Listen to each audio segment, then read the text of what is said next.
Welcome back to another episode of Rob Sports Center. As you can see by the title and by the thumbnail, today we're going to be breaking down some film on Devontae Smith, and it's only right we start with the Super Bowl, man. So you see on the outside, you got Devontae Smith matched up one-on-one with number 35. So it looked like the Chiefs were in the cover zero. It looked like they kind of sent a blitz, and they had no deep safety help. The safety, Justin Reed, he came down to cover the guy at the slot. I think there was a tight end.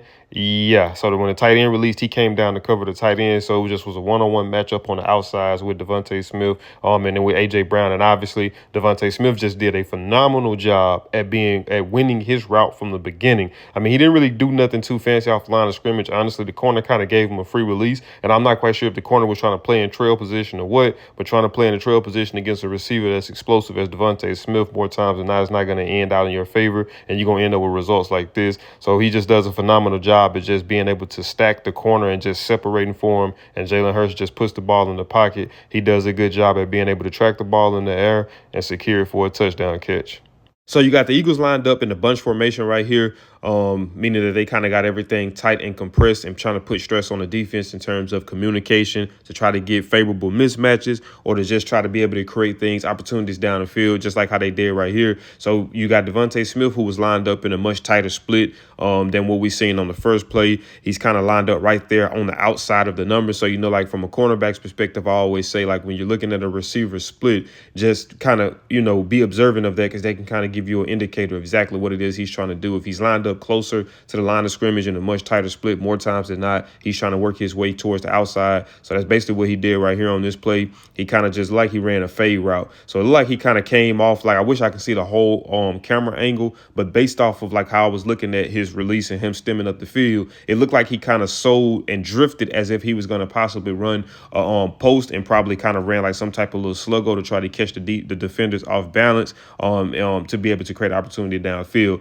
Now right here, he just does a phenomenal job at making one of the best catches that I have seen, probably most definitely one of the top catches from this past football season, man. To be able to, for one, like I say, you have to look at, for one, look at the situation. You got a 3rd and 22. That's like a gotta have it, right? Obviously more times than not, when you're trying to make third down conversions that's that far out, it's I'm not gonna say it's impossible, but it's very, very, very difficult. So you gotta have a situation, a 3rd and 22, and he's able to get free and get behind the defense. Jalen Hurts just does a phenomenal job once again and just dropping the ball in that little small pocket, and Devontae Smith just does a phenomenal job at, for one, being able to track the ball, right? Being able to track the ball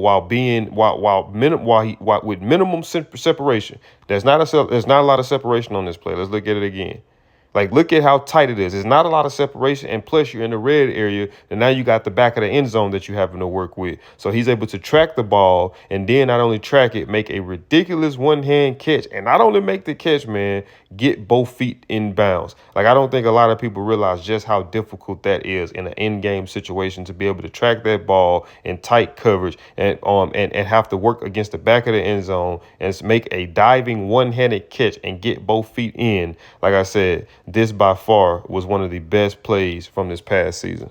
So right here on this play, you got Devontae Smith working from the slot. And this right here, man, like, to me, whenever I'm accessing corners, right? Whenever I'm breaking down film on corners, to me, one of the things that stands out is a corner who's willing to come downhill and tackle, and who can be able to fit into run fits, right? So the equivalent to that for me with a receiver is a guy who can go up and make tough catches. Now, we know Devontae Smith obviously has the speed to stretch a defense, right? Vertically. So far, that's been all his routes have been vertically stemming routes down the field, just blowing the top off the defense. And more times than not, the ball usually comes over his head and he just kind of runs underneath it just because of him having a step on the corners or the defenders, safeties, whatever the case may be. But one of the things I love too is to see a receiver be able to go up and make those tough catches just like how he does right here. So right here, the ball, obviously, once again, you have the back of the end zone that you're having to work with. So, I mean, I do think that this was as perfect as a ball could be thrown in that type of situation. Sometimes as a receiver, right, I always talk about what can you do on your own. Sometimes sometimes you have to be able to go up and make those plays, especially in the National Football League, because idealistically the ball is not going to always be in the place where you would like for it to be placed, just because the speed of the game, the smartness of the players, and the more athletic the players are. So sometimes things are going to kind of have to veer off the script. And right here, he does a good job at just being able to once again track the ball in the air and be able to make a tough catch in traffic. And then once again, also being able to get both feet in bounds before he went out of bounds. So right here, you got another long yardage situation. You got a gotta have it situation. You got a 3rd and 12. Early on, remember we had a 3rd and 22. So right here, you got another long yardage situation. You got Devontae Smith operating from the slot again. And it looked like they got man-to-man coverage, like the Cowboys probably went man-to-man 3rd and 12 and probably just was trying to get down, was hoping that they were going to be able to send pressure and get to the quarterback. Pickett did a good job at kind of just being able to maneuver and step up and deliver the ball to Devontae Smith, who was in a matched up out of the slot 1-on-1. He obviously you could tell that he won that matchup. He won the corner route, and just look at the amount of separation. But like I say, but you look at it so far while I'm breaking down film, a lot of Devontae Smith, what he has done has been vertically down the field, explosive plays, and actually having some very good separation on a lot of these routes deep down the field. The Philadelphia Eagles are just a hard team to match up with, man. I mean, you have to deal with Saquon, you have to deal with Jalen, you have to deal with A.J. Brown, the physicality that he brings, and then you have to deal with the blazing speed that Devontae Smith brings, just being able to just stretch a defense vertically down the field. That becomes a lot to deal with. So I'm not quite sure exactly what they had going on defensively on this play. I mean, I just think that this probably was just some horrible communication. So it looks like they were in a cover one, a single high safety who was playing back deep. But even look at the tight end. The tight end gets a free release right there. Tight end was wide open as well. But you got idealistically the one-on-one matchup on the outside with Devontae Smith. It's like he's just simply, honestly, running like a drag route across the formation, just utilizing his speed, being able to run away from the defense. You look at the safety. The safety's whole objective is to try to stay over the top of everything. Obviously, there aren't any other receiving threats that's challenging him deep. So his whole objective is to stay over the top of Devontae Smith, because even you see the tight end sits down right there. Now, Devontae Smith does a good job at kind of just selling like a little head fake, body fake, as if he's going to either break off right, or if he's going to try to keep stemming upfield. So the safety just slightly slides over, and that creates this long explosive play across the field.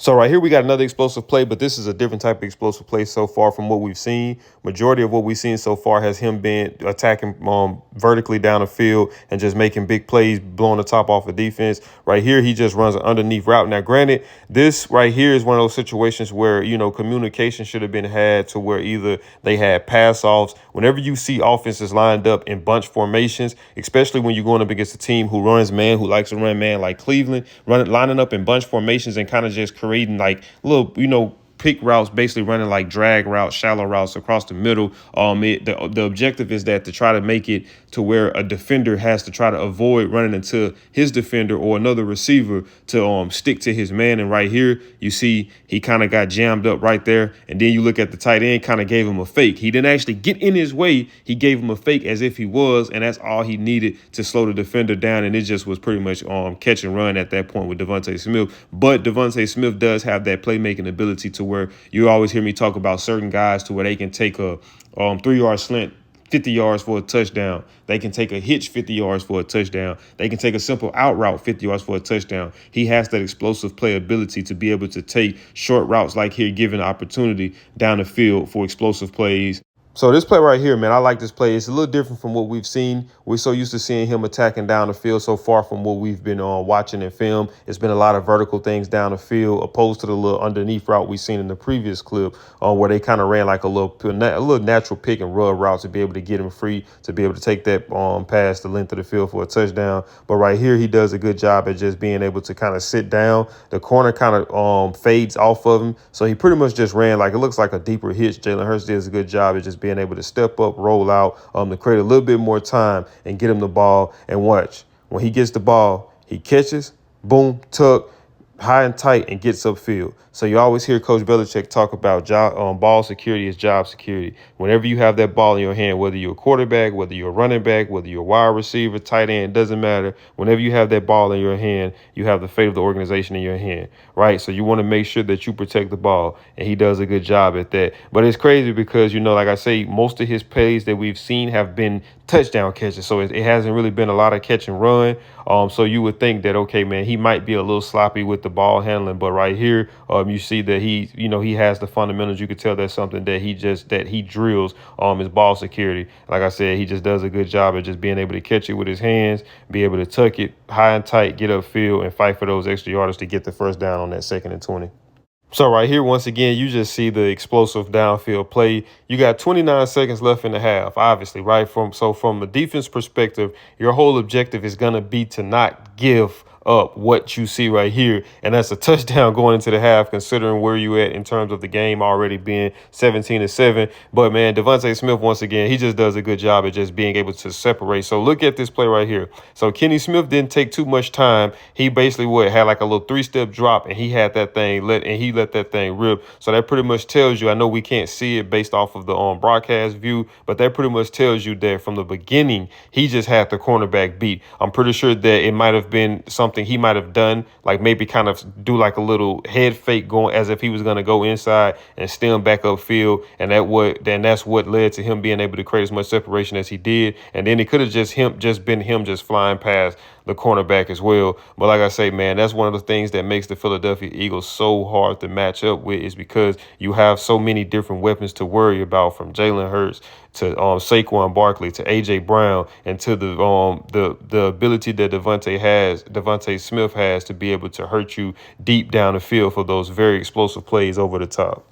So right here, you got Devontae Smith lined up on the outside. He's lined up outside the numbers. So teaching moment for the corners once again. Whenever you're going up and lining up against receivers, especially in man coverage, pay attention to the splits, because a lot of times that can be the deciding factor, or that will be the subtle tell that'll kind of give you an indication of exactly where it is the receiver's trying to go. If you look at it, if you think about it, if he's outside, where else is he going to go? There's only 2 ways that he can go if he's outside. That's going to be stemming vertically up the field, and that's going to be going coming back inside. And granted, when you're in the red area, thing becomes so much congested and tight, so it's only so far that you can go over the top. So you got to kind of take that into consideration. But Devontae Smith pretty much just run a pretty end route right here. The tight end kind of did a good job at kind of, like I said, once again, the play a couple plays previous where he kind of just got in the corner's way and slowed him down a tad bit. He kind of did the same thing right here to kind of help with create the separation. And then Devontae Smith just did Devontae Smith things, being able to make the catch on a run and run away from the Cowboys defense for a touchdown. So right here, you got Devontae Smith matched up in the slot. He just runs a shallow crossing route. And once again, he just showcases his ball handling skills. You see he makes the catch, and the first thing he does is make the catch, secure the catch, tuck the ball, have it high and tight, and he just runs through some arm tackles for first down. So you remember early on when I was talking about when I'm looking at a corner, one of the things I love about a corner is a guy who can come down and tackle, and a guy who's willing to come down and tackle and fit into run fits. And I said the equivalent for a receiver is a guy who can go up and make those tough catches in traffic. But then I also love those guys who can make those catches across the middle like this right here and gain those tough yardage. A lot of deep threat guys like Devontae Smith aren't, that's not an idealistic situation for them. That's not really their comfort zone. They much prefer to be able to attack downfield. But me, I'm a guy, I love versatility from a player. I like a guy who can do more than just one thing, because it allows you to be able to do so much and from an offensive play caller standpoint. But like I said, once again, he just does a good job at being able to fight for those tough, hard yards and get a first down.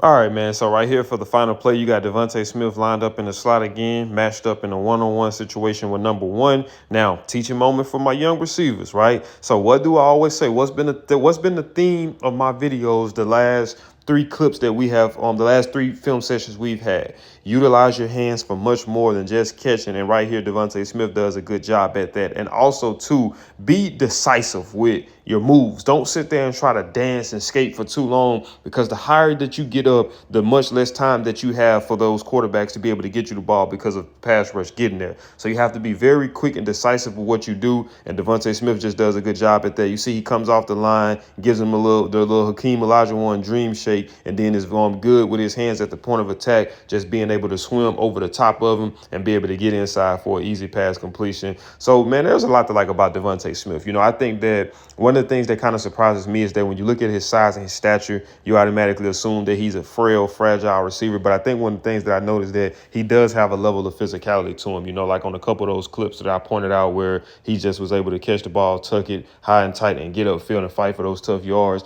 I've seen a couple plays where he was able to do that from just studying film on him. So that's one of the things that I respect about him too. And obviously, man, when you have a guy that has the ability to blow the top off of a defense and stretch a field vertically, it makes it so much harder for a defense, because now you have to try to play conservative efforts to try to take away that. So if you playing a team that has that type of threat, a lot of times you might want to try to convert to a too high shell to be able to take away the possibility of the deep ball. But it just becomes such a chess match trying to deal with the Philadelphia Eagles, because if you do that, now you hurt yourself possibly in the run aspect with dealing with Jalen Hurts and dealing with Saquon Barkley. So just like I said early on, man, the Eagles are a very tough team to match up with. And I do believe that they have a shot at being back in the Super Bowl again, if you ask me. But, man, that is it for this video, man. If you guys did enjoy this video, do me a big favor. Smash that thumbs up button. Also, if you're new to the channel, make sure you subscribe. And when you subscribe, make sure that you got that notification bell turned on. That way you be notified every time I upload. And I'll see y'all in the next video.